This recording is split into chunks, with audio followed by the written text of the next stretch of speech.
Thank you for your wonderful motivational words, sir. Am I audible, sir? Yes, ma'am. Yes. Visible ഒക്കെ ആണല്ലോ അല്ലേ? Okay, Yeah. Thank you. അപ്പോൾ ഒരുപാട് കാര്യങ്ങൾ Manoj sir പറഞ്ഞു. എനിവേ, ഞാനിപ്പോൾ സെക്കൻഡ് ടൈമാണ് കോഫി ടോക്കിലേക്ക് സംസാരിക്കാനായി എത്തുന്നത്.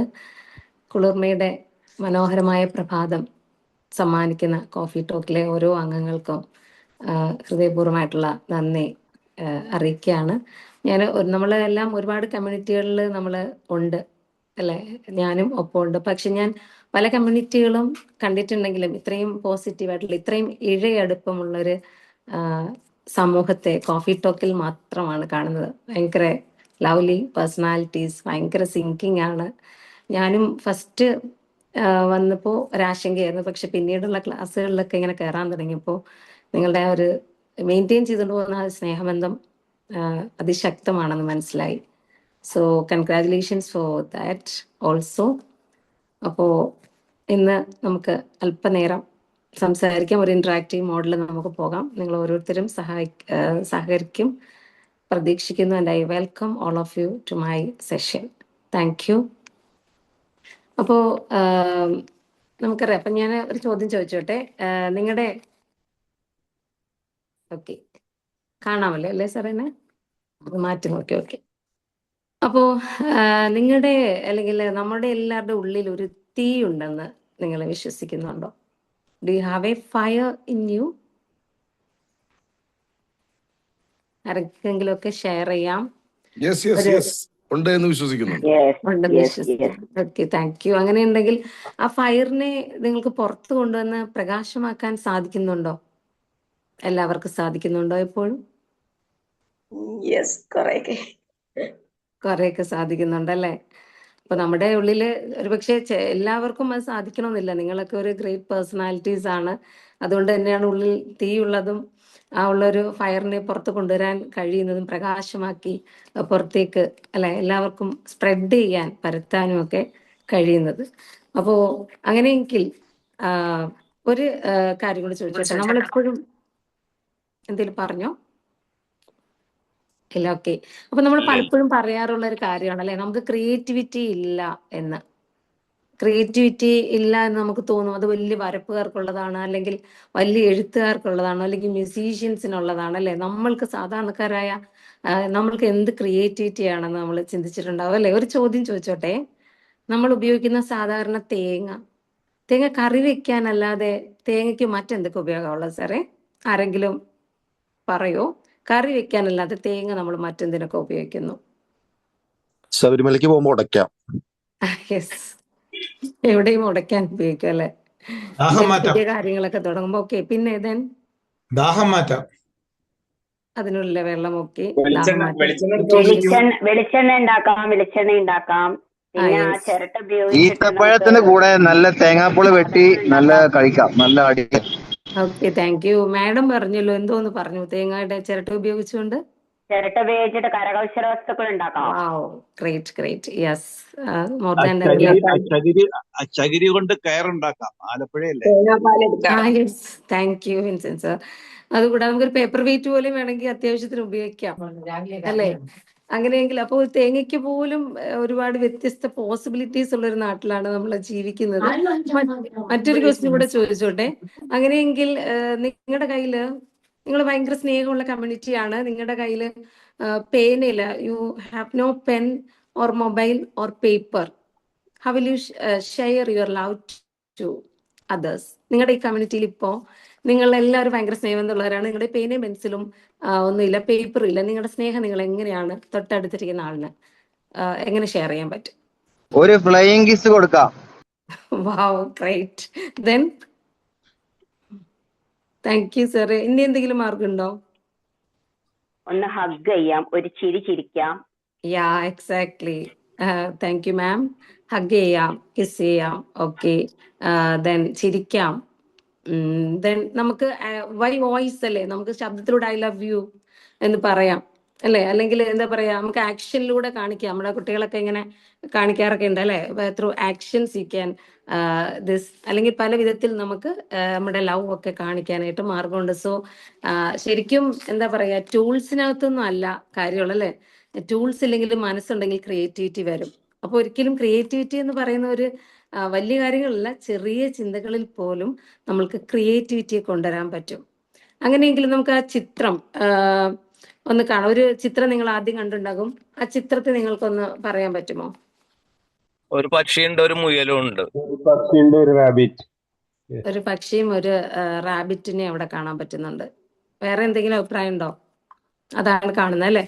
ഒറ്റ നോട്ടത്തിൽ നിങ്ങൾക്ക് അങ്ങനെ ഒരു പക്ഷിയെയും റാബിറ്റിനെയും കണ്ടുപിടിക്കാൻ പറ്റുമോ? പറ്റുമായിരുന്നോ?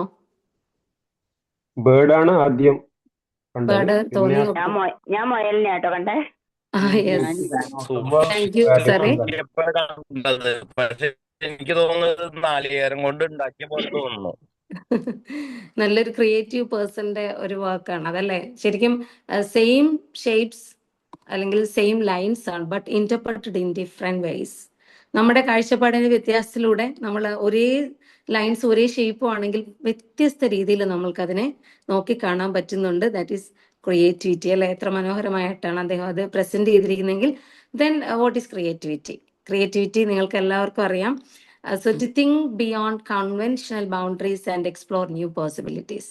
നമ്മൾക്ക് വ്യത്യസ്ത ആശയങ്ങളുണ്ട്, വ്യത്യസ്ത സാഹചര്യങ്ങളുണ്ട്, വ്യത്യസ്ത കൺസെപ്റ്റുകളുണ്ട്. അവസ്ഥകളിൽ നിന്നൊക്കെ നമ്മൾ വ്യത്യസ്തമായിട്ടുള്ള വൈവിധ്യങ്ങളായിട്ടുള്ള ആംഗിളിലൂടെ നമ്മൾ അത് നോക്കിക്കാണുമ്പോൾ ഒരുപാട് സാധ്യതകളുടെ ലോകമാണ് അല്ലേ? ദാറ്റ് ഈസ് അങ്ങനെ സഞ്ചരിക്കുമ്പോഴാണ് അത് ക്രിയേറ്റീവായി മാറുന്നത്. അങ്ങനെയെങ്കിൽ എങ്ങനെയാണ് വൈ ക്രിയേറ്റിവിറ്റി? ക്രിയേറ്റിവിറ്റി നമ്മൾക്ക് എങ്ങനെ, അല്ലെങ്കിൽ എന്താണ്, what is the importance of this creativity? ഈ ഇദ്ദേഹത്തിന് നിങ്ങൾക്ക് അറിയാമായിരിക്കും. ആരാണ് ഇദ്ദേഹം? 2007 ഐഫോൺ ലോഞ്ച് ചെയ്തതല്ലേ അദ്ദേഹം? പേര് പറയാമോ സാറേ? ആർക്കെങ്കിലും അറിയോ? Steve jobs. Thank you Manoj, thank you. Steve jobs ആണ് അല്ലേ? നമ്മൾക്കറിയാം ക്രിയേറ്റിവിറ്റിയിലൂടെ ഇന്നോവേഷനിലേക്ക് വന്ന ഒരു വ്യക്തിയാണ്. സാർ പറഞ്ഞതുപോലെ 2007 ജൂൺ 29 അങ്ങ് അമേരിക്കയിൽ USA അദ്ദേഹം ഫസ്റ്റ് ഫോൺ വിത്തൗട്ട് കീപാഡ് ഐഫോണിന്റെ ലോഞ്ചിങ് നടത്തിയപ്പോൾ ഇന്ന് 2025 സെപ്റ്റംബറിൽ എത്തി നിൽക്കുമ്പോൾ പുതിയ സീരീസ് വന്നിട്ടുണ്ട്. ഏതാണ് സാറേ എപ്പോഴും വന്നിരിക്കുന്നല്ലേ? 17 Pro Maxിലേക്ക് എത്തി നിൽക്കുന്ന വളരെ ഒരുപാട് ഫീച്ചേഴ്സ് ഉള്ള ഒരു ഇന്നോവേഷൻസിന്റെ തുടക്കക്കാരനായ ഒരു വ്യക്തിയാണ് സ്റ്റീവ് ജോബ്സ് എന്ന് പറയുന്നത്. So it encourages new ideas and perspectives അല്ലെ? പുതിയ പുതിയ ആശയങ്ങളെ, പുതിയ പുതിയ ഇന്നോവേഷൻസിനെ ഇമാജിനേറ്റീവ് പവറിലൂടെ കൊണ്ടുവരാൻ നമുക്ക് ക്രിയേറ്റിവിറ്റി നമ്മളെ സഹായിക്കും. അങ്ങനെയെങ്കിൽ അത്തരത്തിൽ ഞാനും എൻ്റെ സ്കൂളിലൊക്കെ ചെറിയ ക്രിയേറ്റീവ് ആയിട്ടുള്ള കാര്യങ്ങൾ നടപ്പിലാക്കിയിട്ടുണ്ട്. നമുക്കറിയാം ജൂൺ 19 എന്ന് പറയുന്നത് എന്തിന്റെ ഒരു ദിനമാണെന്നറിയോ? ജൂൺ 19 നമ്മുടെ thank you ma'am, thank you, വായനാ ദിനമാണ്. അപ്പൊ ഞങ്ങളുടെ സ്കൂൾ വലുതാണ്, 58 ക്ലാസ് റൂം ഉണ്ട്, സ്കൂൾ ലൈബ്രറി ഉണ്ട്. പക്ഷേ ഓരോ ക്ലാസ് മുറിയിലും കുട്ടികൾക്ക് വായിക്കാൻ ഒരു ലൈബ്രറി ക്ലാസ്സിൽ ഒരു കോർണർ ഉണ്ടാകണമെന്ന് ആഗ്രഹിച്ചുകൊണ്ട് കുട്ടികളോട് പുസ്തകം നമ്മൾ ആവശ്യപ്പെട്ടാൽ നോർമലി പറഞ്ഞാൽ അവർ കൊണ്ടുവരില്ല. നമ്മൾ അവിടെ ഒരു പോസ്റ്ററൊക്കെ ഉണ്ടാക്കുകയും പുസ്തകത്തൊട്ടിൽ എന്നുള്ള ഒരു ആശയം നടപ്പിലാക്കുകയും ചെയ്തു. ഒറ്റ ദിവസം കൊണ്ട് 570ഓളം പുസ്തകം കളക്ട് ചെയ്യാൻ സാധിച്ചു. അത് ഉപയോഗിച്ചുകൊണ്ട് ഒരു എക്സിബിഷൻ നടത്തുകയും അന്ന് ജില്ലാ പഞ്ചായത്തിൽ നിന്നൊക്കെ ആൾക്കാർ വന്നിട്ടുണ്ടായിരുന്നു. വാർത്ത പത്രത്തിൽ വരികയും ചെയ്തു. പത്രത്തിൽ കുറെ അധികം ക്രിയേറ്റീവ് പ്രവർത്തനങ്ങളൊക്കെ നടത്തിയതിന്റെ ഫലമായിട്ട് എനിക്കൊരു കഴിഞ്ഞ വർഷത്തെയും ഒരു അവാർഡ്, ജില്ലയിലെ മികച്ച അധ്യാപക അവാർഡ് എന്നുള്ളത് ലഭിക്കുന്നതിന് കാരണമാകാൻ സഹായിച്ചു എന്നുള്ള ഒരു സന്തോഷം കൂടി പങ്കുവയ്ക്കുന്നു. അപ്പോൾ അങ്ങനെയെങ്കിൽ നമ്മൾക്ക് നമ്മുടെ ഡെയിലി ലൈഫിൽ ഒരുപാട് പ്രോബ്ലംസ് ഉണ്ടാകും അല്ലെ? അതിനെ നമ്മൾക്ക് എങ്ങനെ എൻഹാൻസസ് പ്രോബ്ലം സോൾവിങ്, നമ്മൾക്ക് ക്രിയേറ്റിവിറ്റി എങ്ങനെ നമ്മുടെ പ്രശ്നത്തിന്റെ പരിഹാരത്തിന് ഉപയോഗിക്കാൻ കഴിയും? നമുക്ക് നിത്യേന ഒരുപാട് ചലഞ്ചസ് ഉണ്ടാകാറുണ്ട്. അപ്പോ നമുക്കറിയാം COVID-19 കാലഘട്ടത്തിൽ ലോക്ക്ഡൌൺ ആയിരുന്ന സമയത്ത് നമ്മുടെ കുട്ടികളുടെ വിദ്യാഭ്യാസമൊക്കെ നിന്ന് പോകുന്ന ഒരു സാഹചര്യത്തിലാണ് അവിടെ ഒരു ക്രിയേറ്റീവ് ആയിട്ടുള്ള ഒരു ഇടപെടൽ ഉണ്ടായത്. ഏത് വിധത്തിലാണ് നമ്മുടെ കുട്ടികളുടെ വിദ്യാഭ്യാസം നമ്മൾ തിരിച്ചു പിടിച്ചത്? Online training. ഏതൊക്കെ പ്ലാറ്റ്ഫോംസ് സാറേ നമ്മൾ ഉപയോഗിച്ചു വന്നത്? Zoom, Google Meets. Google Meet, yeah exactly. നമ്മൾ ഇന്നും അല്ലെ, നമുക്കറിയാം creative solution made our learning very easy. നമ്മൾ ഇന്നും ഇപ്പം നമ്മളായിരിക്കുന്ന ഈ ഒരു സിറ്റുവേഷനും നമ്മൾ പലരും ഒക്കെയും വിദ്യാഭ്യാസം അല്ലെങ്കിൽ നമ്മുടെ അപ്ഡേറ്റ്സ് ഒക്കെ ഈ ഒരു പ്ലാറ്റ്ഫോമിലൂടെ നമ്മൾ മുന്നോട്ട് കൊണ്ടുപോകുന്നു. അത്തരത്തിലുള്ള ചലഞ്ചസ് നമ്മൾക്ക് ഓവർകം ചെയ്യാൻ ക്രിയേറ്റിവിറ്റി നമ്മളെ സഹായിക്കുന്നു. കുട്ടികൾക്ക് മാത്രമല്ല അല്ലെ, അന്ന് അന്നം മുട്ടിപ്പോകുമെന്ന് വിചാരിച്ചിരുന്ന പ്രൊഫഷണൽസിന് പോലും വർക്ക് അറ്റ് ഹോം എന്നുള്ള കൺസെപ്റ്റിലൂടെ അവരുടെ പ്രവർത്തനം മുന്നോട്ട് കൊണ്ടുപോകാൻ കഴിഞ്ഞു. നമ്മൾ ഇന്ന് ഒരു സിറ്റുവേഷൻ അല്ലെങ്കിൽ ക്രിയേറ്റീവ് ആയിട്ടുള്ള ഇടപെടൽ നമ്മുടെ ലൈഫിന് നല്ലതാണെന്ന് കാണുമ്പോഴാണ് നമ്മൾ അതിന് അഡാപ്റ്റായി മാറുന്നത്. So that is why we are continuing this. ഈ ഗൂഗിൾ മീറ്റ് സൂമിലൂടെ നമ്മൾ ഇപ്പോഴും അപ്ഡേറ്റ് ആയിക്കൊണ്ടിരിക്കുന്നത് നമ്മൾ അതിനകത്ത് അഡാപ്റ്റായി എന്നുള്ളതാണ്. So that is a possibility of creativity. അങ്ങനെയെങ്കിൽ നമുക്ക് drives innovations in work, studies and life അല്ലെ. നമ്മുടെ ജീവിതത്തിൽ നിത്യേനയുള്ള നമ്മുടെ തൊഴിൽ മേഖലയിൽ, നമ്മുടെ കുട്ടികളുടെ വിദ്യാഭ്യാസത്തിൽ, നമ്മുടെ ജീവിതത്തിൽ എങ്ങനെ നമ്മൾക്ക് കുറച്ചും കൂടെ ഇന്നോവേഷൻസ് കൊണ്ടുവരാം. നമ്മൾ ഇന്റർനാഷണൽ താരത്തെയൊക്കെ കണ്ടല്ലേ. അങ്ങനെയെങ്കിൽ ഇദ്ദേഹത്തെ അറിയോ? ഇൻസ്റ്റാഗ്രാം പുലിപ്പണി റീൽസിലൊക്കെ രാജൻ. ഫേമസ് ആയ ഒരു വ്യക്തിയാണ്. ഒരു പുലിപ്പണി കൂലിപ്പണിക്കാർ. രാജൻ. ഭാസ്കരേട്ടനാണിത്. ഭാസ്കരേട്ടന് ഒരുപാട് നാള് തൊഴിലിന് വേണ്ടി ജോലി ഇല്ലാതെ വിഷമിച്ച് നടന്നൊരു സമയം ഉണ്ടായിരുന്നു. അപ്പൊ അദ്ദേഹത്തിന് ഒരു ജോലി ലഭിക്കുന്നില്ല. വളരെ വിഷമിച്ച് നടന്ന അദ്ദേഹം ഒരു വിസിറ്റ് കാർഡ്, നമുക്കറിയാം പ്രൊഫഷണൽസ് ഒക്കെയാണ് വിസിറ്റ് കാർഡ് കൊണ്ട് നടക്കുന്നത്. അദ്ദേഹം ഒരു ചെറിയ വിസിറ്റ് കാർഡ് ഉണ്ടാക്കുകയും അത് നാട്ടിലൊക്കെ വിതരണം ചെയ്യുകയും വരുന്നവർക്കും പോകുന്നവർക്കും ഒക്കെ കൊടുക്കുകയും ചെയ്തു. ഇന്ന് ഭാസ്കരേട്ടന് തൊഴിലിന് യാതൊരു ക്ഷാമവും ഇല്ല. അദ്ദേഹം വളരെ നല്ല രീതിയിൽ ജോലി ചെയ്ത് മുന്നോട്ട് പോകുന്നുണ്ട്. അത്തരത്തിൽ നമ്മുടെ കുട്ടികളുടെയൊക്കെ വിദ്യാഭ്യാസം പോലും നമുക്ക് അങ്ങനെ മുന്നോട്ട് കൊണ്ടുവരാൻ കഴിയും. നമുക്കറിയാം ഹാർഡ് വർക്കിലൂടെ കുട്ടികൾ പഠിക്കേണ്ടതില്ല, അല്ലെങ്കിൽ കുറച്ച് സ്മാർട്ട് വർക്ക് ഒക്കെ ചെയ്ത് കഴിഞ്ഞാലും അവർക്ക് അവരുടെ ക്വാളിഫിക്ക അല്ലെങ്കിൽ അവരുടെ എക്സാം ഒക്കെ നല്ല രീതിയിൽ ക്ലിയർ ചെയ്ത് കൊണ്ടുപോകാൻ കഴിയും. നമ്മൾക്കും അത്തരത്തിൽ കഴിയും. അങ്ങനെ ഉണ്ടെങ്കിൽ നമുക്ക് നമ്മുടെ ക്രിയേറ്റിവിറ്റി എത്രത്തോളം ഉണ്ടെന്ന് നമ്മൾക്കൊന്ന് നോക്കിയാലോ അല്ലെ. നിങ്ങളുടെ ഉള്ളിലെ ആ ഒരു സ്പാർക്കിനെ നമുക്കൊന്ന് ഇഗ്നൈറ്റ് ചെയ്ത് കൊണ്ടുവരാം. Are you ready for that? Yes. പേനയും പേപ്പറൊക്കെ നിങ്ങളുടെ കയ്യിൽ കാണുമായിരിക്കും. ഞാനൊരു 5 ചോദ്യങ്ങൾ ചോദിക്കും. ആ ചോദ്യങ്ങളിൽ നിങ്ങൾക്ക് മാർക്ക് ഉൾപ്പെടെ നമുക്കതിൽ ഇടാൻ പറ്റും. അപ്പോൾ നിങ്ങളുടെ ഉള്ളിൽ ക്രിയേറ്റിവിറ്റി എത്രത്തോളം ഉണ്ട് എന്നുള്ളത് നമുക്കൊന്ന് ടെസ്റ്റ് ചെയ്ത് നോക്കാം. നമ്മുടെ എല്ലാവരുടെ ഉള്ളിൽ അല്ലേ ക്രിയേറ്റീവ് ആയിട്ടുള്ള പേഴ്സൺസ് ആണോ എന്ന് നമുക്കറിയണ്ടേ? ഒന്ന് ചോദിച്ചോട്ടെ. അപ്പൊ അതിന് മാർക്ക് ഇടുന്ന ഒരു രീതിയുണ്ട്. നമ്മൾ അധികം, അതായത് എല്ലായ്പ്പോഴും അധികമായിട്ട് നമ്മൾക്കത് ഉണ്ടെങ്കിൽ നമുക്ക് 4 മാർക്ക് അവിടെ കൊടുക്കാം. ചിലപ്പോഴൊക്കെ മാത്രമേ ഉള്ളെങ്കിൽ നമുക്ക് 3 മാർക്ക് കൊടുക്കാൻ പറ്റും. റയർലി ആണ് അത് സംഭവിക്കുന്നതെങ്കിൽ 2 മാർക്ക്, 0 ഒന്നും ഇല്ലെങ്കിൽ നമുക്ക് 1 മാർക്ക് കൊടുക്കാം. അല്ലെ, നമ്മളല്ലേ, നമുക്ക് 1 മാർക്ക് കൊടുക്കാം. അങ്ങനെയെങ്കിൽ ഒന്നാമത്തെ ചോദ്യം ചോദിക്കട്ടെ. പുതിയ ആശയങ്ങളും വ്യത്യസ്ത പരിഹാരങ്ങളും ചിന്തിക്കാൻ എനിക്കിഷ്ടമാണ്. നിങ്ങളൊരു പേപ്പറിൽ മാർക്ക് ജസ്റ്റ് ഇട്ടാൽ മതി. പുതിയ ആശയങ്ങളും വ്യത്യസ്ത പ്രോബ്ലം സോൾവിങ് അല്ലെ, പരിഹാരങ്ങൾ ചിന്തിക്കാൻ എനിക്കിഷ്ടമാണ്. എപ്പോഴും അങ്ങനെയാണെങ്കിൽ ഏറ്റവും എക്സലന്റ് ആണ് നിങ്ങളെങ്കിൽ 4 കൊടുക്കാം. അതല്ല കുറച്ചൊക്കെ ആണെങ്കിൽ 3 കൊടുക്കാം. റയർലി ആണെങ്കിൽ 2 കൊടുക്കാം. 0 ആണെങ്കിൽ 1 ഇല്ലെങ്കിലും 1 മാർക്ക് കൊടുത്തേക്കും, നമ്മളല്ലേ. അങ്ങനെയാണ് സെക്കൻഡ് ക്വസ്റ്റിലേക്ക് പോകാം. പ്രവർത്തനങ്ങൾ ചെയ്യുമ്പോഴും പ്രശ്നങ്ങൾ പരിഹരിക്കുമ്പോഴും ഞാൻ സങ്കല്പ ശക്തി അല്ലെങ്കിൽ എൻ്റെ ഇമാജിനേറ്റീവ് പവർ ഞാൻ ഉപയോഗിക്കുന്നുണ്ട്. എന്തെങ്കിലും ആക്ടിവിറ്റീസ് ഞാൻ ഏർപ്പെടുമ്പോൾ അല്ലെങ്കിൽ എന്തെങ്കിലും പ്രശ്നങ്ങളൊക്കെ ഉണ്ടാകുമ്പോൾ ഞാൻ എൻ്റെ ഇമാജിനേറ്റീവ് പവർ ഉപയോഗിച്ചുകൊണ്ട് അത് പരിഹരിക്കാൻ ശ്രമിക്കാറുണ്ട്. മാർക്ക് കിട്ടോ സാറേ? Yes. Okay, moving on to the third question. ലളിതമായ വസ്തുക്കൾ ഉപയോഗിച്ച് പുതിയ കാര്യങ്ങൾ ചെയ്യാൻ എനിക്ക് താല്പര്യമാണ്. ലളിതമായ എന്തെങ്കിലും വസ്തുക്കളൊക്കെ ഉപയോഗിച്ചുകൊണ്ട് ചെറിയ ചെറിയ സാധനങ്ങളൊക്കെ പുതുതായിട്ട് സൃഷ്ടിക്കാൻ, ഉണ്ടാക്കാൻ, നിർമ്മിക്കാൻ എനിക്ക് താല്പര്യമുണ്ട്. So moving on to the next question, fourth one. എൻ്റെ വ്യത്യസ്ത ആശയങ്ങൾ ആത്മവിശ്വാസത്തോടെ മറ്റുള്ളവരുമായിട്ട് ഞാൻ പങ്കിടുന്നുണ്ട്. എൻ്റെ വ്യത്യസ്ത ആശയങ്ങൾ വളരെ കോൺഫിഡൻസ് ആയിട്ട് ഞാൻ മറ്റുള്ളവരുമായിട്ട് ഷെയർ ചെയ്യാറുണ്ട്. 4, 3, 2, 1 നിങ്ങൾ എന്താണോ അത് നിങ്ങൾ മാർക്ക് ചെയ്യാം.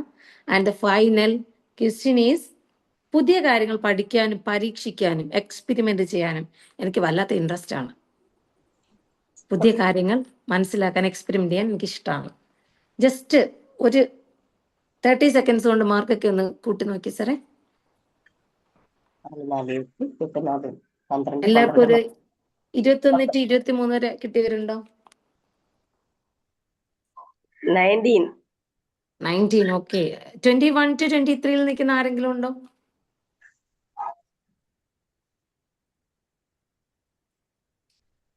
കുട്ടി വരുന്നതേ ഉള്ളൂ. ഇല്ല എന്നാണോ? അത് മാക്സിമം മാർക്ക് കൂട്ടിയിട്ടില്ല. 4 കൊടുക്കാനല്ലേ പറഞ്ഞത്? Yes yes. മാക്സിമം മാർക്ക് 4 അല്ലേ മാം പറഞ്ഞത്? 5 ക്വസ്റ്റ്യൻ അല്ലേ ചോദിച്ചത്? അപ്പൊ 20 അതെ. അല്ലേ maximum yes 20. Yes yes. Maximum 20 ആയിട്ട്. മാക്സിമം 20. യെസ്. ഞാൻ 5 എന്നുള്ളതാണ് എടുത്തത്. Okay. So in between that 17 to 20. 19 Yes. വന്നിട്ടുണ്ട് മാം അല്ലേ? മാം പറഞ്ഞു. Okay. So you are highly creative person ആണ്. എനിക്ക് ഒരുപാട് ക്വസ്റ്റ്യൻസ് ഉണ്ട്. ഞാൻ 5 മാത്രം സാമ്പിളിന് എടുത്തതാണ്. അങ്ങനെയാണെങ്കിൽ ഹൈലി ക്രിയേറ്റീവ് 19. പേഴ്സൺ I ആണ്. got 19. I got 19. Wow, great എനിക്ക് സാർ. 19 ഉണ്ട്. അപ്പൊ നിങ്ങളൊക്കെ ഭയങ്കര ക്രിയേറ്റീവ് ആയിട്ടുള്ള പേഴ്സൺസ് ആണ്. ദെൻ അങ്ങനെയെങ്കിൽ ആ ഒരു 17 വരെ 16 to 14 നിൽക്കുന്ന ആരുണ്ട്? ഞാനുണ്ട് 16. Thank you. ദെൻ നമുക്ക് കുറച്ച് ക്രിയേറ്റീവായിട്ട് ചിന്തിക്കുന്ന ഒരു വ്യക്തിയാണ് അല്ലെ? ഹൈ അല്ലെങ്കിലും നമ്മൾ ക്രിയേറ്റീവ് ആണ്. ഓക്കെ. ദെൻ നമ്മൾ താഴോട്ട് വരുമ്പോൾ കുറച്ചും കൂടെ നമ്മുടെ ക്രിയേറ്റിവിറ്റി ഒരു മോഡറേറ്റ് ആണ് അല്ലെ? അല്ലെങ്കിൽ ഏറ്റവും നമ്മൾ 5-10 ഇടയ്ക്ക് നിൽക്കുകയാണ്, 5-8 ഇടയ്ക്ക് നിൽക്കുകയാണെങ്കിൽ നമ്മൾക്ക് ഈ നീഡ്സ് അല്ലെ, നമുക്ക് ക്രിയേറ്റിവിറ്റി വരുത്തേണ്ടതുണ്ട്. നമുക്ക് നല്ല കുറവുണ്ട് ക്രിയേറ്റിവിറ്റി. പക്ഷെ അങ്ങനെ ഒരാളും ഈ ഫ്ലോറിൽ ഉണ്ടെന്ന് ഞാൻ വിശ്വസിക്കുന്നില്ല. ഇവിടെ എല്ലാവരും ഹൈലി ക്രിയേറ്റീവ് ആണ്, അല്ലെങ്കിൽ ക്രിയേറ്റീവായി ചിന്തിക്കുന്നവരാണ്, ഹൈലി ഇമാജിനേറ്റീവ് ആണ് എന്നറിയാം. അങ്ങനെയാണെങ്കിൽ ഇനി നമ്മൾക്കിത് ജന്മന ഉണ്ടാകുന്ന ഒരു കഴിവൊന്നും അല്ല. നമ്മൾക്ക് ക്രിയേറ്റീവ് ആകാൻ പറ്റും. അങ്ങനെ how to ignite our genius അല്ലെ, നമ്മുടെ ഉള്ളിലുള്ള ആ ജീനിയസിനെ എങ്ങനെ പുറത്തു കൊണ്ടുവരാം, or how to be creative, എങ്ങനെ നമുക്ക് ക്രിയേറ്റീവ് ആകാം എന്ന് നോക്കാം. And first one is embracing curiosity. അല്ലെ, നമ്മുടെ എന്താ പറയാ, ആകാംക്ഷകളെ, questions start with why questions. എപ്പോഴും എന്തിനേയും നമ്മളൊരു വൈ ക്വസ്റ്റ്യൻസിലൂടെ അല്ലെങ്കിൽ how it happens, why it happens എന്നുള്ളൊരു ചോദ്യത്തിലൂടെ സമീപിക്കുകയാണെങ്കിൽ നമ്മൾക്കത് മനസ്സിലാക്കാൻ പറ്റും. പണ്ട് റൈറ്റ് സഹോദരന്മാർ ഒരു ചോദ്യം ചോദിച്ചിരുന്നു. ആർക്കെങ്കിലും ഓർമ്മയുണ്ടോ? റൈറ്റ് സഹോദരന്മാർ, മനുഷ്യരെന്തുകൊണ്ട് അല്ലെ പക്ഷികളെ പോലെ പറക്കുന്നില്ല അല്ലെ, പറന്നുകൂടെ? അതെ, ആ ചോദ്യത്തിൽ നിന്ന് നമുക്ക് കിട്ടിയൊരു വലിയ ഉത്തരമുണ്ട്. എന്താണത്? പറക്കാൻ പറ്റും. Invention of, thank you sir, invention of aeroplane അല്ലെ. അതിൽ നിന്നാണ് എയറോപ്ലെയിന്റെ കണ്ടുപിടുത്തം തന്നെ ഉണ്ടായത് പണ്ട്. അതുപോലെ മറ്റൊരാൾ നമ്മൾ ഇതിന്റെ ഈ ഒരു സാധനം കാണിച്ചുകൊണ്ട് ഒരു ചോദ്യം ചോദിച്ചിരുന്നല്ലോ. എന്താണത്? ഓർമ്മയുണ്ടോ? എന്തുകൊണ്ട് ആപ്പിൾ മുകളിലോട്ട് പോകുന്നില്ല എന്ന്. എക്സാക്ട്ലി. താങ്ക് യു മനസ്സ. അല്ലെ, താഴേക്ക് എന്തുകൊണ്ട് ഇത് വീഴുന്നു? അതിന് നമുക്ക് വലിയ ഐസക് ന്യൂട്ടൺ നമുക്ക് വലിയൊരു ഉത്തരം ലഭിച്ചു. നമ്മൾ ഗ്രാവിറ്റിയെ കുറിച്ച് മനസ്സിലാക്കാൻ സാധിച്ചു. അത്തരത്തിലുള്ള ചോദ്യങ്ങൾ ചോദിച്ചുകൊണ്ട് മുന്നോട്ട് പോകുമ്പോൾ തീർച്ചയായിട്ടും നമ്മൾക്ക് എന്ത് ചെയ്യാൻ പറ്റും? നമ്മുടെ ക്യൂരിയോസിറ്റി അല്ലെങ്കിൽ നമ്മുടെ ക്രിയേറ്റിവിറ്റി വളർത്താൻ കഴിയും. അപ്പോൾ അങ്ങനെയല്ല, നമ്മുടെ നിത്യേനയുള്ള പ്രശ്നങ്ങൾക്ക്, ഒരു കുട്ടിക്കൊരു ഏതെങ്കിലും വിഷയത്തിൽ പരാജയം സംഭവിച്ചു, നമ്മൾക്ക് എന്തെങ്കിലും പരാജയം സംഭവിച്ചു, നമ്മുടെ ട്രെയിനിങ് ഒന്നുകിൽ ഫ്ലോപ്പായി, അല്ലെങ്കിൽ നമ്മൾക്ക് ലൈഫിൽ എന്തെങ്കിലും ഒരു പ്രോബ്ലം ഉണ്ടാകുമ്പോൾ നമ്മൾ വ്യത്യസ്ത ആംഗിളിലൂടെ ചിന്തിച്ചുകൊണ്ട് പല പല ചോദ്യങ്ങൾ, എങ്ങനെ സംഭവിച്ചു, എന്തുകൊണ്ട് സംഭവിച്ചു, അത്തരത്തിൽ നമ്മൾക്ക് നമ്മുടെ പുതിയ സൊല്യൂഷൻസിലേക്ക് വേഗം എത്താൻ പറ്റും. അങ്ങനെയാണെങ്കിൽ നമ്മൾക്ക് എങ്ങനെയാണ്, അല്ലെങ്കിൽ നെക്സ്റ്റ് എന്ന് പറയുമ്പോൾ ടേക്കിംഗ് റിസ്ക് ആണ്. നിങ്ങളെല്ലാവരും റിസ്ക് എടുക്കുന്നവരല്ലേ? എക്സ്പെരിമെന്റ് ചെയ്യാൻ ശ്രമിക്കുന്നവരല്ലേ? അല്ലെ, പുതിയ കാര്യങ്ങൾ എക്സ്പ്ലോർ ചെയ്യാൻ ശ്രമിക്കുന്നവരാണ് ഈ കമ്മ്യൂണിറ്റി എന്ന് എനിക്കറിയാം. So taking risk and step out of your comfort zone and experiment it. അപ്പോൾ ഞാൻ കഴിഞ്ഞ വർഷം PCTL ഓൺലൈൻ കോൺടെസ്റ്റ് നടന്നപ്പോൾ, ഓൺലൈനിൽ സ്റ്റേജ് വാർ കോൺടെസ്റ്റ് നടന്നപ്പോൾ ഞാൻ മത്സരാർത്ഥിയായിരുന്നു. പേര് രജിസ്റ്റർ ചെയ്ത് കഴിഞ്ഞപ്പോൾ ഒരു വലിയ വാട്സപ്പ് കൂട്ടായ്മയിൽ വന്നു. ആ വാട്സപ്പ് കൂട്ടായ്മയിൽ നോക്കുമ്പോൾ അതൊന്ന് തുറന്നു നോക്കിയപ്പോൾ നിറച്ച് കേരളത്തിലെ ബിഗ് ട്രെയിനേഴ്സ്. ഞാനൊരു തുടക്കക്കാരിയാണ്, എനിക്കതുവരെ എല്ലാം കണ്ടപ്പോൾ ഞാൻ പേടിച്ചു പോയി. ഞാൻ മത്സരാർത്ഥി എന്നുള്ളതിൽ നിന്നും ഓഡിയൻസിലേക്ക് മാറി, ഓഡിയൻസിന്റെ ഏറ്റവും പുറകിലത്തെ കസേര കയറിയിരുന്നു. എന്നിട്ട് മത്സരങ്ങൾ വീക്ഷിക്കാൻ തുടങ്ങി. അപ്പോൾ പേടിയായിരുന്നു, എല്ലാവരും കണ്ട് ഭയന്ന് ഓടിയതാണ്. സോ അങ്ങനെ ഇരുന്നാൽ പറ്റില്ല. ഞാൻ എൻ്റെ കംഫർട്ട് സോണിൽ നിന്ന് പുറത്ത് വരണം. I want to experiment it. അങ്ങനെ എക്സ്പെരിമെന്റ് ചെയ്തപ്പോഴാണ് കഴിഞ്ഞ വർഷം തന്നെ നടത്തിയ 2025 നടത്തിയ ലൈഫ് സ്കിൽ ട്രെയിനർ എന്നുള്ള ഓൾ കേരള ലൈഫ് സ്കിൽ ട്രെയിനറിൽ തൃശ്ശൂർ പോസിറ്റീവ് കമ്മ്യൂണിറ്റി അതിൽ നിന്നും 5 പേരെ സെലക്ട് ചെയ്തതിനകത്ത് വിന്നർ ആകാൻ സാധിച്ചു. ആൻഡ് വീണ്ടും അത് ഓൺലൈനിൽ നിന്നും ഓഫ്ലൈനിൽ എല്ലാവരുടെ മുമ്പിൽ വെച്ച് എടുക്കണമെന്ന് വീണ്ടും ഒരു പുതിയ എക്സ്പീരിയൻസ്, പുതിയൊരു റിസ്ക് എടുക്കാൻ തയ്യാറായി. അപ്പോൾ വീണ്ടും ഇത്തവണ നടത്തിയ സ്റ്റേജ് വാർ കോൺടെസ്റ്റിൽ ആലപ്പുഴ ചാപ്റ്ററിൽ നിന്നും ഒന്നാമതെത്താനുള്ള ഒരു ഭാഗ്യം കൂടി ഉണ്ടായത്. നമ്മൾ അത്തരത്തിൽ കംഫർട്ട് സോണിൽ നിന്നും പുറത്തു വരികയും റിസ്ക് എടുക്കാൻ തയ്യാറാകുകയും നമ്മൾ എക്സ്പെരിമെന്റ് ചെയ്യുമ്പോഴുമുള്ളതിന് ചെറിയൊരു എക്സ്പീരിയൻസ് ഷെയർ ചെയ്തതാണ്. ദെൻ കൊളാബറേറ്റിംഗ് അല്ലേ? ഞാൻ നിങ്ങളുടെ കയ്യിൽ ഒരു പേപ്പർ തന്നാൽ, ഒരു ഒറ്റയ്ക്ക് ഒരു പേപ്പർ തരുന്നു, നിങ്ങളുടെ അതുകൊണ്ട് എന്തെങ്കിലും ഒന്ന് ഉണ്ടാക്കാൻ പറയുന്നു. അപ്പോൾ പിന്നീട് ഞാൻ 5 പേരുടെ ടീമിന് ആ പേപ്പർ തന്നാൽ ഏതായിരിക്കും അവിടെ ഒരു വൈവിധ്യം ഉണ്ടാകുക? പോയി. എന്തെങ്കിലും ഒരു ആക്ടിവിറ്റി ചെയ്യുമ്പോൾ ഒറ്റയ്ക്ക് നിങ്ങൾ ചെയ്യുമ്പോഴാണോ ഒരു കൂട്ടായ്മയിലൂടെ ചെയ്യുമ്പോഴാണോ അതിനൊരു വ്യത്യസ്തത ഉണ്ടാകുക? ഗ്രൂപ്പ് അല്ലെ? പല ഇമാജിനേഷൻസ് അവിടെ കൊളാബ് ചെയ്യുകയാണ് അല്ലെ? പലരുടെ ക്രിയേറ്റിവിറ്റി അങ്ങനെ വ്യത്യസ്തമാണ് നമുക്ക് ഉണ്ടാക്കാൻ പറ്റും. അത്തരത്തിൽ കൊളാബ് ചെയ്ത് ഒരു തൊഴിൽ തന്നെ സമ്പാദിച്ച 3 പെൺകുട്ടികളെയാണ് നിങ്ങൾ ഇപ്പോൾ കാണുന്നത്. 2024 ഏപ്രില് നമ്മുടെ പത്രത്തിൽ വന്നൊരു വാർത്തയാണ്.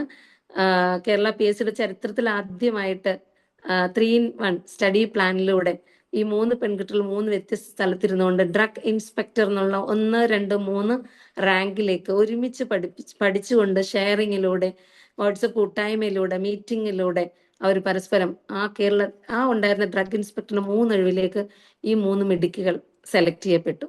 സോ ദാറ്റ് ഈസ് എന്താ പറയാ, ആ ഒരു കൊളാബറേഷന്റെ ഒരു ശക്തി അല്ലെ? എല്ലാ മേഖലയിലും നമ്മുടെ വർക്ക് പ്ലേസിലാണെങ്കിലും നമ്മളൊരു കാര്യം പരസ്പരം ഡിവൈഡ് ചെയ്തും കൊണ്ടും കൊടുത്തും വാങ്ങിയും നമുക്ക് നമ്മുടെ ജോലിയിലൊക്കെ എക്സൽ ചെയ്യാൻ, വർക്ക് ഫ്ലറിഷ് ചെയ്യാൻ വേണ്ടി, ഫ്രൂട്ട്ഫുൾ ആക്കാൻ നമുക്ക് കഴിയും. So that is collaboration. Work with diverse people, share your ideas. And then next is practice creativity. നിങ്ങൾ ആരെങ്കിലും നേരത്തെ പറഞ്ഞല്ലോ, എന്തെങ്കിലും ചെറിയ സാധനങ്ങൾ ഉപയോഗിച്ചുകൊണ്ട് എന്തെങ്കിലുമൊക്കെ ഉണ്ടാക്കാൻ ശ്രമിക്കാറുണ്ടോ? എന്തെങ്കിലുമൊക്കെ ചെയ്യാൻ ശ്രമിക്കാറുണ്ടോ? അങ്ങനെയുള്ളവർ ഈ കൂട്ടത്തിലുണ്ടോ? ഞാൻ ചിരട്ട കൊണ്ട് മറ്റേ തവിയൊക്കെ ഉണ്ടാക്കിയിട്ടുണ്ട്, ചിരട്ട. ഓ വാവ്, ഗ്രേറ്റ് സർ, കൺഗ്രാറ്റ്സ്. ആൻഡ് ഇനി ആരെങ്കിലും? എവിടെ ഈ 19 മാർക്ക് വാങ്ങിയവരെല്ലാം എവിടെ പോയി? അത് ക്രിയേറ്റിവിറ്റി ഇത് ചെയ്തുകൊണ്ട് മാത്രമല്ല സാറേ, പേപ്പർ അത് നമ്മൾ ക്രാഫ്റ്റ് ചെയ്യലുണ്ട്, ഫ്ലവർ വൈസ് ഉണ്ടാക്കലുണ്ട്, ഫ്ലവേഴ്സ് ഒക്കെ ഉണ്ടാക്കാറുണ്ട്. Okay, thank you ma'am, thank you. സമയത്ത് പുതിയ പുതിയ മോഡൽ ബാഗുകൾ, അടിപൊളിയായിട്ടുള്ള അടിപൊളിയല്ല, പുതിയ പുതിയ മോഡൽ സംഭവങ്ങള് പാരഗണിനൊക്കെ വേണ്ടിയിട്ട് ഉണ്ടാക്കി കൊടുത്തിട്ടുണ്ട്. ഓക്കെ, നമ്മള് ചിരട്ട മോതിരം ഉണ്ടാക്കിയിട്ടുണ്ട് മാഡം. ചിരട്ട കൊണ്ടുള്ള മോതിരം വാവ്, ഗ്രേറ്റ്. ഇത് ചിരട്ട കൊണ്ടുള്ള ഉൽപ്പന്നങ്ങളാണ് നമ്മൾ ഇതിനകത്ത്. കുട്ടിക്കാലത്ത് സിഗരറ്റ് ബോക്സ് കൊണ്ട് ലോറി അങ്ങനെയുള്ള കളിപ്പാട്ടങ്ങൾ ഉണ്ടാക്കിയിട്ടുണ്ട്. പിന്നെ നമ്മുടെ ചിപ്പ് കൊണ്ട് ഇപ്പൊ സ്കൂളുകളിൽ കുട്ടികൾക്ക് ചെയ്തു കൊടുക്കുന്ന എല്ലാം പേരൻസ് ആണ്. കുട്ടികളുടെ അടുത്ത് ഓരോ വർക്കുകൾ കൊടുക്കും, ചെറിയ സാധനം വെച്ച് ഉണ്ടാക്കാൻ. ഈ ചെറിയ പേരൻസ് എല്ലാവരും ഉണ്ടാക്കി കൊടുത്ത് പ്രാക്ടീസ് ഉണ്ട്. ഓക്കെ, പക്ഷെ കുട്ടികൾ ചെയ്യുന്നുണ്ട് സാറേ. ഞാൻ നല്ലൊരു എക്സ്പീരിയൻസ് ഉണ്ടായി കഴിഞ്ഞ ദിവസം. അതായത് ഞാൻ കഴിഞ്ഞ ദിവസം ഒരു ഫാനിന്റെ ഒരു ഹുക്ക് ഒരു ഇതാക്കാൻ വേണ്ടിട്ട് ഒരു പല കടകളിൽ ചെയ്തിട്ട് കിട്ടിയില്ല. അപ്പൊ ഞാൻ അവിടെ ഒരു ഇലക്ട്രീഷ്യനോട് പറയാണ്, മറ്റേ ഓസ് വെക്കുന്ന ക്ലിപ്പ് ഉണ്ടല്ലോ, അത് നിവർത്തിയിട്ട് അങ്ങ് വെച്ചാൽ മതി, സാധനം ആയിക്കോളും. അതൊക്കെ ഒരു വലിയ ക്രിയേറ്റിവിറ്റിയാണ് ആൾക്കാരെ സംബന്ധിച്ചിടത്തോളം, നമ്മളുടെ മാത്രമല്ല പുറത്തുനിന്നുള്ള ആൾക്കാരുടെ. താങ്ക് യു സാറേ. ശരിയാണല്ലേ?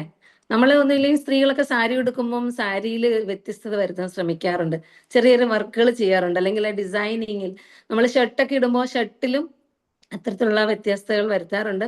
അപ്പൊ ഇവിടെ നമുക്കറിയാം ബോട്ടിൽ ആർട്ടും ചിരട്ടകളുടെ ഉൽപ്പന്നമാണ്. ഞാൻ നിങ്ങൾ 2 സാധനങ്ങൾ കാണിച്ചു തരാം. ഇത് വെറുതെ ഒരു കുപ്പിയാണ്. കുപ്പിയിൽ നമ്മുടെ ഇത് കേക്കിനൊക്കെ ഉപയോഗിക്കുന്ന ചെറിയ സ്റ്റിക്കാണ്, നമ്മുടെ ടൂത്ത് പിക്ക് പോലത്തെ സ്റ്റിക്കിന്റെ വലുതാണ്. അത് ഇങ്ങനെ ജസ്റ്റ് വെച്ചിട്ട് വെറുതെ ചണം, ഇതൊരു ചണം മാത്രമാണ് കേട്ടോ. ഈ ചണം വെച്ച് മുകളിലും താഴെയും ഇങ്ങനെ ചുറ്റുമ്പോൾ നല്ല ഭംഗിയുള്ള ഒരു സാധനം നമുക്ക് അവിടെ വെക്കാൻ പറ്റും. ഇതൊന്നുമില്ല, ജസ്റ്റ് ഡ്രൈ ഗ്രാസ് ആണ്. പുല്ലെടുത്ത് ഉണക്കിയാൽ ഇങ്ങനെ നമുക്ക് കിട്ടും. അതുപോലെ നമ്മൾക്ക് ഇത്തരത്തിലുള്ള ചെറിയ കാര്യങ്ങൾ, നമ്മുടെ അടുക്കളയിലൊക്കെ ഉപയോഗിക്കുന്ന അടുപ്പൊക്കെ പോയി കഴിയുമ്പോൾ ഉള്ള കുപ്പിയൊക്കെ എടുത്തിട്ട് നമ്മുടെ തുണി ഇങ്ങനെ വെക്കുമ്പോൾ ഉള്ള പേപ്പർ ക്ലിപ്പ് ഉണ്ടല്ലോ, പേപ്പർ അല്ല ക്ലിപ്പ്, തുണി പറന്നു പോയിരിക്കാം, അതിന്റെ പീസാണിത്. അതിങ്ങനെ ഒട്ടിച്ച് ഇത് കുറച്ച് ഭാഗം ഒട്ടിച്ചിട്ടില്ല, നമുക്ക് ചെയ്യാൻ പറ്റും. മുകളിൽ റൗണ്ടില് മുത്തൊക്കെ ഇങ്ങനെ ഒട്ടിച്ച് വെക്കുമ്പോൾ മനോഹരമായിട്ട് നമുക്ക് നമ്മുടെ എവിടെയെങ്കിലും ഷോക്കേസിലൊക്കെ വെച്ച് ഭംഗിയാക്കാൻ പറ്റും. അപ്പൊ അത്തരത്തിൽ നമ്മൾക്കും എന്തെങ്കിലും സമയം കിട്ടുന്നതനുസരിച്ച് നമ്മുടെ ഇഷ്ടം അനുസരിച്ച് വരയ്ക്കാൻ അറിയുന്നവർക്ക് വരയ്ക്കലായിരിക്കും, പാടാൻ പോകുന്നവർക്ക് പാടലായിരിക്കും. അങ്ങനെ ഇഷ്ടമുള്ള ക്രിയേറ്റീവ് പ്രവർത്തനങ്ങളിൽ ഏർപ്പെടുക. ഇതെന്റെ സ്കൂളിലൊരു കുട്ടിയാണ്. കഴിഞ്ഞ 3-4 വർഷമായിട്ട് സ്കൂളിൽ ക്രിയേറ്റീവായിട്ട് ഒരുപാട് കുട്ടികൾ ശാസ്ത്രമേളയിലൊക്കെ പങ്കെടുക്കാറുണ്ട്. അപ്പൊ അത്തരത്തിൽ സബ് ജില്ലയിലൊക്കെ ഫസ്റ്റ് വാങ്ങിച്ച് സ്റ്റേറ്റ് തലത്തിലൊക്കെ സമ്മാനങ്ങൾ വാങ്ങുന്ന 12 കുട്ടികളുണ്ട്. അതില് ഈ കുട്ടിയെ കാണിക്കാൻ കാര്യം, നമ്മൾക്ക് ഇത് കുട്ടി ഉണ്ടാക്കുന്ന പാവയാണ്. അതിൽ നിന്നും നമുക്കറിയാം ശാസ്ത്രമേളയിൽ സംസ്ഥാനത്ത് ഒരു പ്രത്യേകതയുണ്ട്. അവസാനത്തെ ലാസ്റ്റ് മണിക്കൂറിൽ അത് വിൽപ്പനയ്ക്കുള്ളൊരു അവസരം ഉണ്ടാക്കും. അപ്പൊ അവിടുത്തെ ഒഫീഷ്യൽസ് തന്നെ കുട്ടി പറഞ്ഞ വിലയ്ക്ക് ഈ സാധനം ഉണ്ടാക്കിയ സാധനം വാങ്ങിക്കുകയാണ്. അപ്പൊ അങ്ങനെ വരുമ്പോൾ തീർച്ചയായിട്ടും നമ്മുടെ ക്രിയേറ്റിവിറ്റിയെ ആഡ്സ് വാല്യൂ, നമ്മുടെ പ്രോഡക്റ്റിന് വാല്യൂ ഉണ്ടാക്കാൻ, അതിൽ നിന്നും പ്രോഫിറ്റ് ഉണ്ടാക്കാൻ നമ്മൾക്ക് സാധിക്കും അല്ലെ. തീർച്ചയായിട്ടും നമ്മുടെ പാഷനെ, ഇഷ്ടമുള്ളതിനെ പ്രൊഫഷനാക്കി മാറ്റാനും അതിൽ നിന്നും നമ്മുടെ വാല്യൂ ആഡ് ചെയ്തുകൊണ്ട് പ്രോഫിറ്റ് ഉണ്ടാക്കാനും കുട്ടിക്ക് മാത്രമല്ല, കുട്ടിക്ക് പോലും കഴിയും, നമ്മുടെ ഈ ഏജിൽ നമ്മൾക്കും കഴിയും, എല്ലാവർക്കും കഴിയും. അപ്പോൾ അത്തരത്തിൽ നമ്മുടെ പ്രോഡക്റ്റുകളെ ക്രിയേറ്റീവ് ആക്കുക, പ്രോഫിറ്റ് ഉണ്ടാക്കുക. അങ്ങനെയെങ്കിൽ പ്രിയപ്പെട്ടവരെ, നമ്മൾക്കറിയാം sometimes what we think is a weakness can become our greatest strength if we look at it different way. അല്ലെ, ചില സമയത്ത് നമ്മളുടെ വീക്ക്നെസ് എന്ന് കരുതുന്ന, അല്ലെ, നമ്മൾ ഒന്നുമല്ല എന്ന് കരുതുന്ന അവിടെ ഒരു പക്ഷേ നമ്മളുടെ ചില വാക്കുകളായിരിക്കും, നമ്മുടെ ചില ആക്ടിവിറ്റീസ് ആയിരിക്കും അതിന് ഒരു ശക്തി, അവർക്കൊരു ശക്തി നൽകാൻ നമുക്ക് പറ്റും, ഒരു കൈത്താങ് നൽകാൻ, സപ്പോർട്ട് നൽകാൻ നമുക്ക് പറ്റും. അത്തരത്തിൽ ഒരു കുഞ്ഞ് കഥ ഓർമ്മ വരുന്നുണ്ട്. നമ്മുടെ മുത്തശ്ശിയുടെയും കുടത്തിന്റെയും കഥ നിങ്ങൾക്ക് അറിയാമായിരിക്കും. നമ്മുടെ ഒരു മുത്തശ്ശി, പ്രായമായ മുത്തശ്ശി എന്നും വെള്ളം എടുത്തുകൊണ്ട് പുഴയിൽ നിന്നാണ് വീട്ടിലെ ആവശ്യങ്ങൾക്ക് വരിക. മുത്തശ്ശിക്ക് 2 കുടമുണ്ട്. ഒന്ന് നല്ല പെർഫെക്റ്റ് ഓക്കെയാണ്, സെക്കൻഡ് വൺ ഒരു ചെറിയ ദ്വാരമുണ്ട്. അപ്പോ ഈ ദ്വാരമുള്ള കുടത്തിന് ഭയങ്കര സങ്കടമാണ്. അവൻ ഒരിക്കലും വെള്ളം നിറച്ച് ഇവിടെ കൊണ്ട് വീട്ടിൽ വരുമ്പോൾ ഉണ്ടാവില്ല വെള്ളം. അപ്പൊ മുത്തശ്ശിയോട് അവൻ സങ്കടത്തോട് ചോദിക്കും, എന്നെ കൊണ്ട് എന്ത് ഉപയോഗമാണ് അമ്മയ്ക്കുള്ളത്? ഇവിടെ വരുമ്പോൾ ഒരു തുള്ളി വെള്ളം പോലെ എനിക്ക് ബാക്കി തരാൻ പറ്റുന്നില്ലല്ലോ. അപ്പൊ മുത്തശ്ശി പറയുന്നൊരു മറുപടി ഉണ്ട്, കുഞ്ഞെ, നീ ആ വഴിയൊരു അരികിലേക്ക് നോക്കുക. പുഴയോരത്ത് നിന്ന് നമ്മുടെ വീട് വരെ ആ അരികിൽ കാണുന്ന മനോഹരമായ വ്യത്യസ്ത പൂക്കൾ, അത് നൽകുന്ന ആ പരിമളം ഒക്കെ നീയാണ് നൽകുന്നത്. നീയാണ് അവർക്ക് ജീവൻ നൽകിയത്, അവർക്ക് ഇലകളെ നൽകിയത്, പുഷ്പം നൽകിയത്. അപ്പോ ഏറ്റവും വിലയില്ല എന്ന് കരുതി എനിക്ക് പോലും നമ്മുടെ ക്രിയേറ്റീവായിട്ടുള്ള ഒരു വാല്യുബിൾ ആയിട്ടുള്ള മറുപടിയിൽ നിന്നും അവർക്കൊരു ശക്തി, കൈത്താങ് കൊടുക്കാൻ കഴിയും. That is the creativity, value of creativity.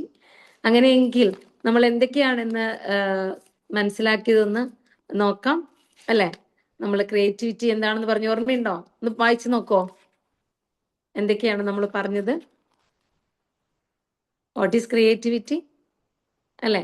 Y creativity? എന്തിനാണ് നമ്മളുടെ നിത്യജീവിതത്തിൽ നമ്മൾക്ക് ഒരുപാട് പ്രശ്നങ്ങൾ പരിഹരിക്കുന്നതിന് വേണ്ടിയിട്ടും നമ്മുടെ ലൈഫ് ചലഞ്ചസ് പരിഹരിച്ചുകൊണ്ട് നമുക്ക് ജീവിതത്തിൽ മുന്നേറാനും നമ്മുടെ ലൈഫ് സക്സസ്ഫുൾ ആക്കാനും ബ്യൂട്ടിഫുൾ ആക്കാനും ഒക്കെ നമുക്ക് ക്രിയേറ്റിവിറ്റിയെ ഉപയോഗിക്കാൻ കഴിയും. നമ്മുടെ ഉള്ളിലുള്ള തീപ്പൊരിയെ പുറത്ത് കൊണ്ടുവന്നു കഴിഞ്ഞാൽ ക്രിയേറ്റീവായ രീതിയിൽ വൈവിധ്യങ്ങളിലൂടെ നോക്കുമ്പോൾ, അല്ലെങ്കിൽ ഡിഫറെന്റ് ആംഗിൾസിലൂടെ ഒരു പ്രശ്നത്തെ നോക്കുമ്പോൾ നമ്മൾക്ക് ലൈഫിലെ ചലഞ്ചസിനെ നമുക്ക് പരിഹരിക്കാൻ കഴിയും. So have to ignite the genius in you. നമ്മുടെ ഉള്ളിലെ ക്രിയേറ്റിവിറ്റിയെ എങ്ങനെ പുറത്ത് കൊണ്ടുവരാൻ കഴിയും? നമ്മൾ പ്രാക്ടീസിങ് ക്രിയേറ്റിവിറ്റി അങ്ങനെ ചെയ്യാൻ പറ്റും. ചോദ്യങ്ങൾ ചോദിച്ചുകൊണ്ട്, ഒരുപാട് ചോദ്യങ്ങൾ ഓരോ പ്രശ്നങ്ങൾക്കും ചോദിച്ചുകൊണ്ട് ഉത്തരത്തിലേക്ക് അല്ലെങ്കിൽ പ്രശ്നങ്ങൾ പരിഹരിക്കാൻ നമ്മൾക്ക് കഴിയും. കൊളാബറേഷനിലൂടെ പങ്കിട്ട് കൊടുത്തുകൊണ്ടും വാങ്ങിയും ഒക്കെ നമ്മുടെ ക്രിയേറ്റിവിറ്റിയെ നമ്മൾക്ക് മുമ്പോട്ട് കൊണ്ടുവരാൻ കഴിയും. പിന്നെ ഏറ്റവും ഇമ്പോർട്ടൻ്റ് ആണ് നമ്മുടെ ക്രിയേറ്റിവിറ്റിക്ക് വാല്യൂ ഉണ്ടാകുക, പ്രോഫിറ്റ് ഉണ്ടാകുക. അപ്പോൾ അതിൽ നിന്നും നമ്മൾക്കൊരു വരുമാനം പോലും ഉണ്ടാക്കാൻ ക്രിയേറ്റിവിറ്റി നമ്മളെ ഏറെ സഹായിക്കും. അങ്ങനെയെങ്കിൽ ഒരു ശിവകേര നിങ്ങൾക്ക് എല്ലാവർക്കും അറിയായിരിക്കും അല്ലെ, അദ്ദേഹം പറയുന്ന ഒരു വാചകമുണ്ട്. എന്താണത്? So great men do not do different things but they do things differently. അല്ലെ, കേട്ടിട്ടുണ്ടോ? ഒരിക്കലും വലിയ കാര്യങ്ങളൊന്നും ചെയ്യണ്ട, വലിയ ഗ്രേറ്റ് ആകാനൊന്നും. ചെയ്യുന്ന കാര്യങ്ങളിൽ ചെറിയ കാര്യങ്ങളാണെങ്കിലും വ്യത്യസ്തത പുലർത്തിയാൽ മതി അല്ലെ. നമ്മുടേതായിട്ടുള്ള, നമ്മൾ നേരെ നടക്കുന്ന വഴിയിൽ നിന്നും വ്യത്യസ്തമായിട്ട് ചിന്തിക്കാനും വ്യത്യസ്ത പാതയിലൂടെ സഞ്ചരിക്കാനും നമ്മൾ തുടങ്ങുമ്പോൾ മാത്രമാണ് നമ്മൾ ആ റിസ്ക് എടുക്കുമ്പോഴാണ് നമ്മൾ ഫ്ലറിഷ് ചെയ്യാൻ തുടങ്ങുന്നത്, നമ്മൾ പ്രൊഡക്റ്റീവ് ആകാൻ തുടങ്ങുന്നത്, നമ്മൾ കൂടുതൽ സാറ്റിസ്ഫാക്ഷൻ കിട്ടുന്നത്, അല്ലെ, നമ്മൾ കൂടുതൽ എക്സൈറ്റഡ് ആകുന്നത്. സോ ഡിയേഴ്സ്, നമുക്കറിയാം, the world don't need routine thinkers, they need creative persons, അല്ലെ. ഇന്നത്തെ ലോകത്തിന് സാധാരണ ചിന്തിക്കുന്നവരെ വേണ്ട. This is the world of creativity, creative persons. ഒരു കമ്പനിയിൽ ജോലിക്ക് ചെന്നാലും അവർ ടെസ്റ്റ് ചെയ്യുന്നത് how creative he's or she's എന്നാണ്, അല്ലെ.